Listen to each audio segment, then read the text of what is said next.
Rappelons d'abord que la bactérie est une cellule de type prokaryote. Par conséquent, son matériel génétique est libre dans le cytoplasme, puisque dépourvu d'enveloppe nucléaire.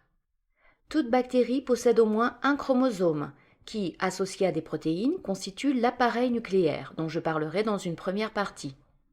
De nombreuses bactéries possèdent en plus des plasmides et des éléments génétiques mobiles. Ils feront l'objet d'une deuxième partie dans cette vidéo.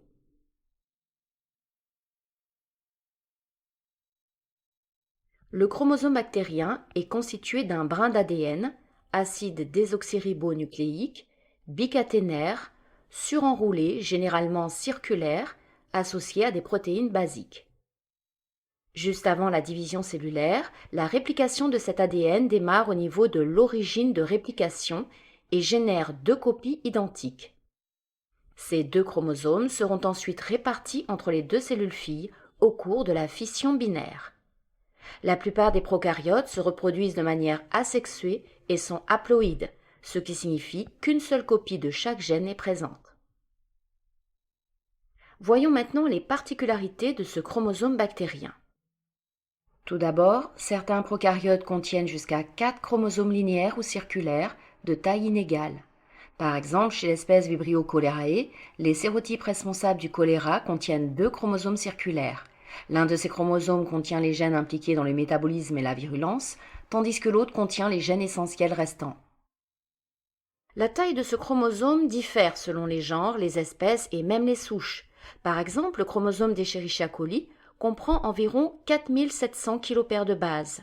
Il mesure plus d'1 mètre une fois relâché, contre 2 mètres chez l'homme.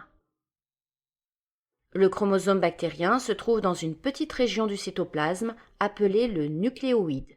Il est superenroulé autour de tétramères de la protéine de type histone HU. Chez les bactéries en phase stationnaire, le degré de condensation du chromosome est maximal.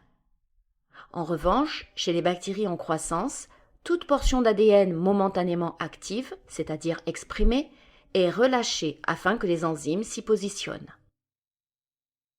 Le chromosome bactérien porte au moins toute l'information génétique nécessaire à la vie et à la reproduction de la bactérie. Le chromosome de l'espèce bactérienne Escherichia coli a été complètement séquencé en 2002. Il comprend environ 4300 gènes.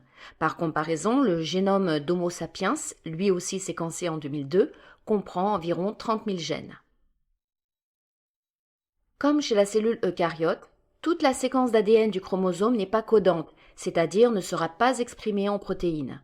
Chez les bactéries, les séquences non codantes représentent en moyenne 12% du génome, contre plus de 98% du matériel génétique chez les eucaryotes. De plus, contrairement aux chromosomes eucaryotes, la plupart des génomes prokaryotes sont organisés en opérons polycistroniques. Un opéron est un ensemble de gènes contigus dépendant d'un même promoteur et codant des protéines impliquées dans une seule tâche, comme par exemple la dégradation d'un glucide ou la synthèse d'un acide aminé. Voici des petits rappels sommaires sur l'expression génétique. Un gène comprend une séquence d'ADN susceptible d'être transcrite en un ARN, acide ribonucléique.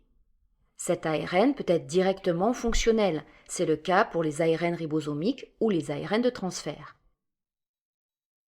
Ou bien il peut être traduit en une protéine, et dans ce cas, on l'appelle l'ARN messager.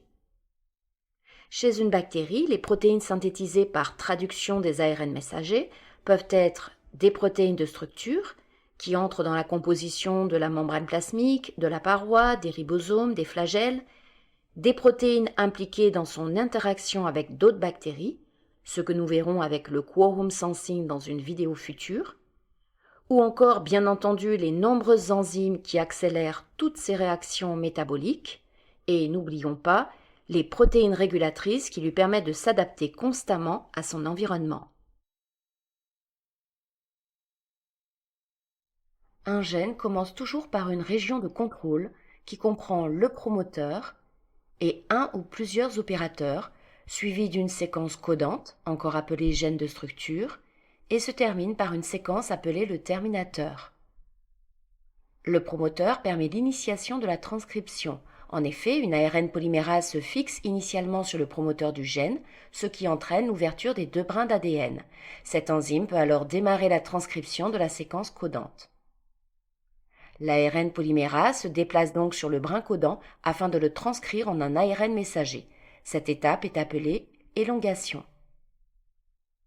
Lorsque l'ARN polymérase arrive au niveau du terminateur, elle se détache du brin et c'est la fin de la transcription. Chez les bactéries, étant donné qu'il n'y a pas d'enveloppe nucléaire, la traduction de l'ARN messager peut démarrer même si la transcription n'est pas achevée. Des ribosomes se positionnent sur le codon d'initiation de l'ARN messager et synthétisent la protéine selon les règles du code génétique.